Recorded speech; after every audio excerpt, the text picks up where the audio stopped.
Good day, sir. Today, I will explain the different part of ship magnetic compass. Compass ball. This is the compass ball. It holds the compass card, AC circles, and lover's line. This is where we can see the ship heading or direction. Flinders bar. The flinders bar is used to correct errors caused by the vertical soft error of the ship. It makes help the compass reading more accurate. 4.5 B magnetic tray. This is the 4.5 magnetic tray. Magnets are placed here to help adjust compass error caused by magnetic fields along the length of the ship. Healing magnetic tube. Ang healing magnetic tube ay ginagamit para itama ang compass error kapag ang barko ay nakatukilid o nakahel dahil ang hangin o alon. Mirrors reflection arrangement. Ang mirrors o reflection arrangement ay tumutulong para makita ang navigation ng compass reading mula sa iba't ibang anggulo, lalo na kapag siya ay nasa loob ng bridge. Then, soft iron sapphire.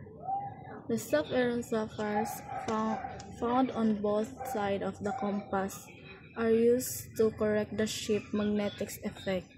They are also known as Kelvin's bells. Binnacle stands. This is the binnacle stand which houses the entire compass system. It protects the magnetics and the mechanics part inside. Outward ship magnetic tray. The outward ship magnetic tray is used to correct magnetic errors across the wide of the ship or in the outward ship directions. Base. The base of the foundation of the whole magnetic compass. It supports the stand and keep it stable even when the ship is moving.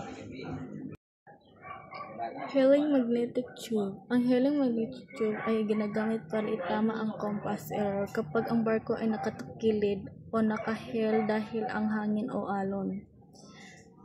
Mirrors reflection arrangement. Ang mirrors o reflection arrangement ay tumutulong para makita ang navigation ng compass reading mula sa iba't ibang anggulo, lalo na kapag siya ay nasa loob ng bridge.